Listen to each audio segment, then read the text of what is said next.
மேல் படிப்புக்காக புண்ணிய கிராமத்தை விட்டு பட்டணத்திற்கு சென்றார் அவர். சில ஆண்டுகள் கழித்து சொந்த ஊர் திரும்பினார். அங்கே, வணக்கம் ஐயா, கம்பம்பட்டிக்கு எப்படி போகணும்?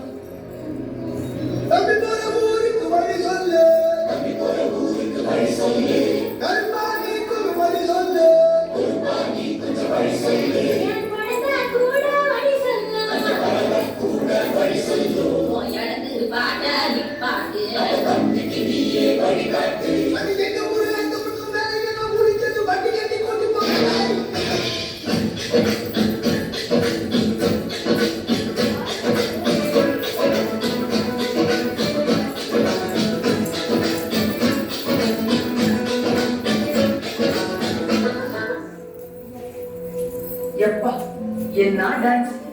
ரொம்ப தாகமா இருக்குது, தண்ணீர் குடிக்கணும் போல இருக்கு. எங்க கேட்கலாம்? நம்ம சின்ன பையனா இருக்கும் போது இங்க ஒரு குழாய் இருந்துச்சே, அங்க போய் பார்க்கலாம். ஐயா, இங்க ஒரு குளம் இருந்துச்சே, அது எங்க இப்ப?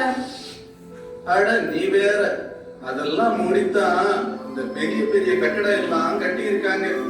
குளமெல்லாம் ஒண்ணும் இல்ல தம்பி. போய் வேலைய பாரு. நம்ம அந்த காலத்துல எப்படி இருந்தோம், இப்ப எப்படி இருக்கு? பழைய நிலையை நினைத்தாலே இன்பம்தான். செங்கதிர் தோன்றும் இளமதி காலை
மொழியும் பாட்டும் இயல்பாக பண்பும் எழிலும் உடனாக உழைப்பும் ஒழுக்கமும் கற்பித்து வாழ்ந்தோம் இயற்கை சூழலிலே. ஆனால் இன்றோ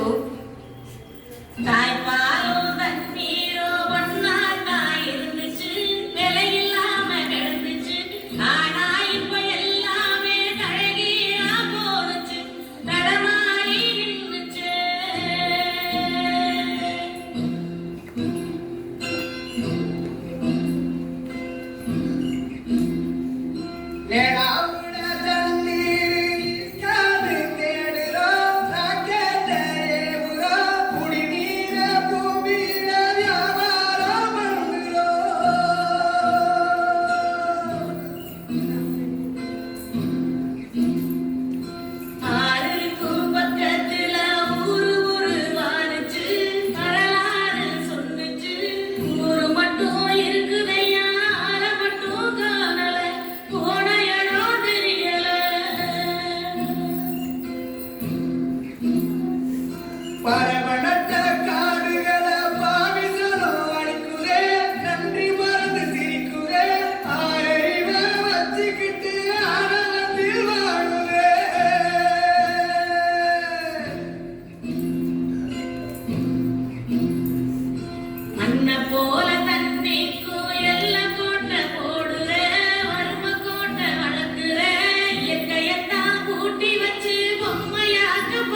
இங்கே வாழுதா மனுஷ பையன் என மட்டும் பண்ணாரி போகுதா ஏ